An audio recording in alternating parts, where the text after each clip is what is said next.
হতে পারে, তাহলে ওই সমাজ, ওই রাষ্ট্র আর কখনোই খারাপ পথের দিকে ধাবিত হতে পারবে না। 3 নম্বর পয়েন্ট হচ্ছে আমাদের প্রচুর আমল আখলাকে ঘাটতি আছে, আমার নিজেরও। তো এই যে রমজান মাসে আমরা একসাথে মিট আপ করলাম, সকলের বিষয়টি জানলাম, তাই না? সবচেয়ে ভালো হতো প্রত্যেকেই যদি দাঁড়িয়ে প্রত্যেকের কাছ থেকে আমরা তাদের পরিচয়গুলো নিতে পারতাম। এরকম একটা সেক্টর থাকলে সবচেয়ে বেশি ভালো হতো। তো দেখি এটা যদি করা যায় ফাঁকতলে, তাহলে আমরা করেই ফেলবো। প্রত্যেকের পরিচয়টা আমরা জানলাম। তো যেটা বলতে চাচ্ছি যে আমাদের আমল আখলাকের যে পরিবর্তনটা, কারণ দেখেন, কেউ না জানুক আমি তো জানি আমি কি পাপ করেছি। গজল আছে না, পৃথিবী না জানো আমি তো জানি আমি কি পাপ করেছি, হায়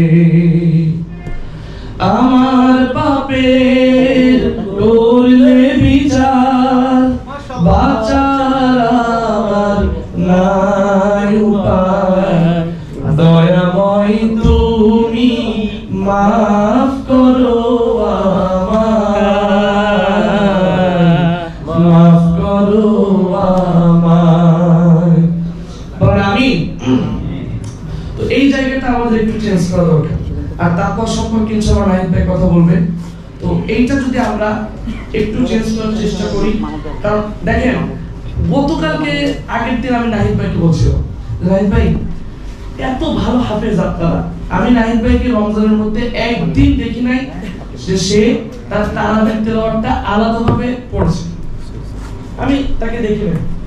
কারণ কি, সে মাগরিবের সময় সে আর রায়হান যখন আমরা ইফতার করতে বসি, রায়হানের কাছে হয়তো সে জিজ্ঞেস করে, না হলে রায়হান জিজ্ঞেস করে যে আমি আজকে প্রথমে না শেষে, এতটুকু দ্যাটস এনাফ। ওই যে আমাদের ভাইয়ের মতো দ্যাটস এনাফ ফর देम, তাদের জন্য এটা কি যথেষ্ট।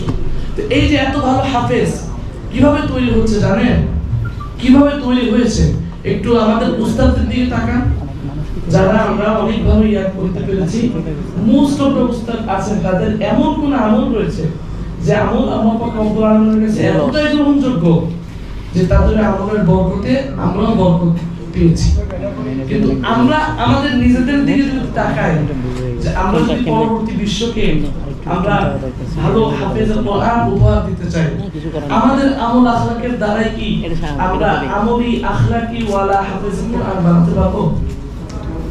দেখেন, আসলে এটা সম্ভব না। কারণ আমরা যারা এখানে আছি, টিচার, বিভিন্ন মাদ্রাসার মুহতামিম, আমরা আমাদের দিকে তাকালে দেখতে পাচ্ছি যে আমরা কোরআনের সাথে আছি জাস্ট ফর আওয়ার বিজনেস, আমাদের বিজনেসের জন্য। কিন্তু কোরআন যে not for business, it will remove our mind problem, আমাদের হৃদয়ের ক্ষতগুলো দূর করবে, এটা আমরা ভাবি না। তো এই জিনিসটা একটু ভাবার চেষ্টা করা, যে না, আমরাও কোরআনের সাথে আছি, কোরআন আমাদেরকে সম্মান দিচ্ছে, আমাদেরকে আস্তে আস্তে একটু একটু করে নিজেদেরকে চেঞ্জ করা। একটা বছর চেঞ্জ করলে দেখবেন পরের বছর আপনি যে হাফেজে কোরআন তৈরি করতে চাচ্ছেন, তার চেয়ে ভালো হাফেজে কোরআন আপনার মাধ্যমে তৈরি হবে, কারণ এটা সিনেমা সিনা যায়। তো এটা আমাদেরকে একটু খেয়াল করা। আমি 3টা বিষয় বললাম। 1 নম্বর হচ্ছে আমাদের কালচার চেঞ্জ করতে হবে, 2 নম্বর হচ্ছে নিজেদের দিকে একটু স্যাটিসফাইড জায়গাটা একটু তৈরি করতে হবে, আর 3 নম্বর হচ্ছে আমরা যে responsibility of preserving the holy Quran হয়ে পৃথিবীতে এসেছি, আমরা যে প্রিজার্ভার, আমাদের সিনার ভিতরে যে কোরআন আছে, কোরআনের সম্মান আমাদেরকে রক্ষা করার চেষ্টা করতে হবে। আল্লাহ পাক রব্বুল আলামিন আমাদেরকে তৌফিক দান করুন, সকলে বলে আমিন। আসুন আমরা একসাথে একটু একটা সঙ্গীত বলি, পরের জায়গা পরের জমি ঘর বানায়া, এটা পারেন তো সবাই নাকি? বলেন একসাথে, পরের জায়গা পরের জমি ঘর বানায়া আমি রই, আমি তো সেই ঘরের মালিক নই। সবাই একসাথে, পরের জায়গা পরের জমি আমি কিন্তু আপনাদেরকে থামাই রাখছি, আপনারা গাইছেন তো গাইছেন, না গাইছেন না গাইছেন। আমি তো একজন বক্তাও, দেখছেন কথা বলতে পারি। আপনি যদি কথা না বলেন তাহলে আমি গান গাইতাম না, একসাথে গাবো। আমার কণ্ঠ ভাঙা, আমি গাবো কম, আপনারা বেশি গাবেন। একসাথে, পরের জায়গা পরের জমিন ঘর বানায় আমি রই, তো সেই ঘরের মালিক নই। বলেন নই নই রে আমি তো সেই ঘরের মালিক নই। একসাথে পরের জায়গা পরের জমি ঘর বানায় আমি রই, আমি তো সেই ঘরের মালিক নই। ও সেই ঘরখানা যার জমিদারি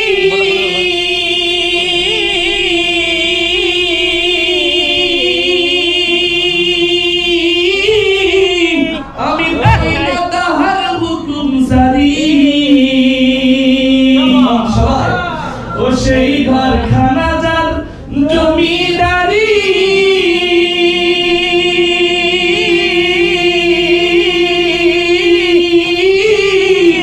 আমি পাই না তাহার হুকুম সারি।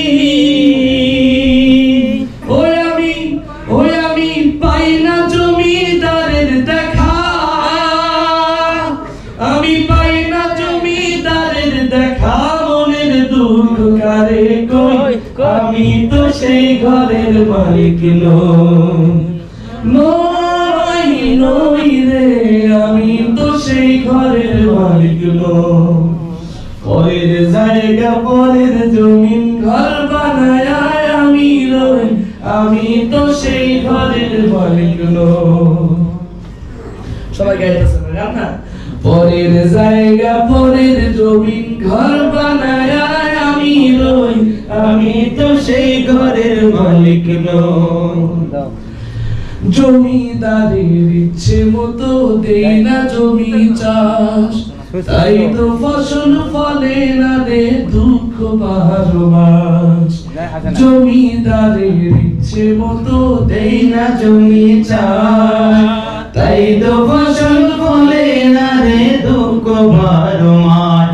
আমি খাজনা পাতি সবই দিলাম,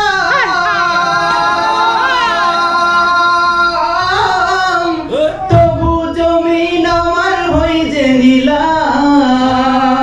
আমি খাজনা পাতি সবই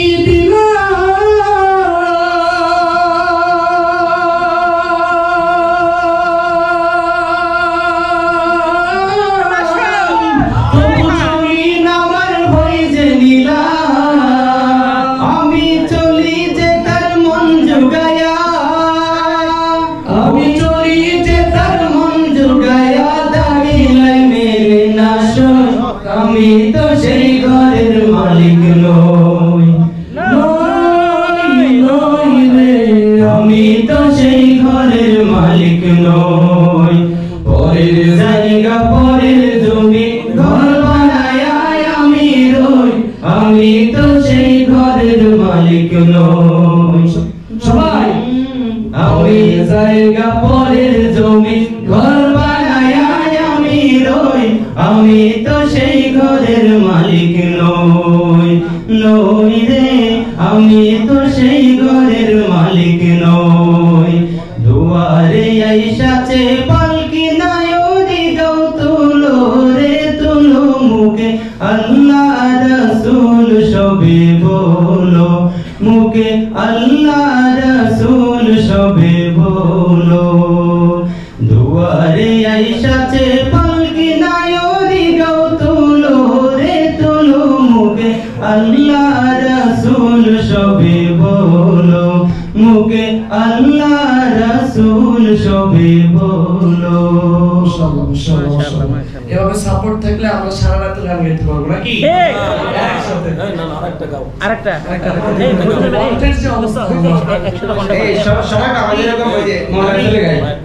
মনে বড় আশা ছিল একসাথে। হ্যাঁ আচ্ছা আমার নিজস্ব একটা ভালো আছে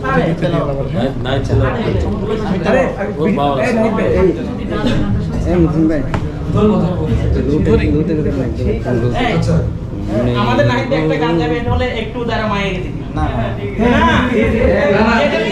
ঠিক আছে। আচ্ছা আমি কথা বলি, যেটা কারণ আমার উস্তাদ, আমাদের উস্তাদজি, আমার উস্তাদ আল্লামা হাফেজ কারি লিয়াকত সাহেব সাইফুল ইসলাম, হ্যাঁ আমার উস্তাদের বাহিরে বুঝলেন। আমি তখন সুবহানাল্লাহ করি আমরা একসাথে, এই নাহিদ সবাই ছোট ছিল, এই নাহি একটু যারা মারে দেখি হুজুরে শুকর পানি ফেলেছে এই নাহিতে আমরা আজকে এটা শুনবো ইনশাআল্লাহ। আমি লিরিক্স বের ও করব। সময়টা একটু ভুলে যাবে সবাই একটু দুই করে কোন মনে বড় আশা ছিল যাব মদিনায়, আমার মনে বড় আশা ছিল যাব মদিনায়, সালাম আমি করব গিয়ে, সালাম আমি করব গিয়ে নবীর রওজা,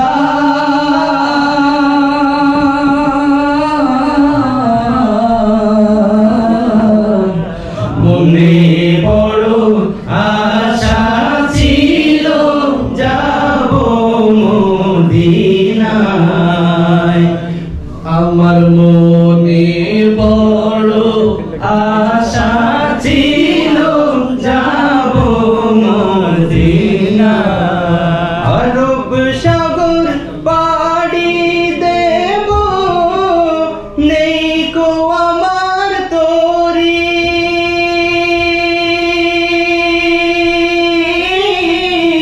পাখি নাই যে উড়ে যাব ডানাতে ভর করে, আরব সাগর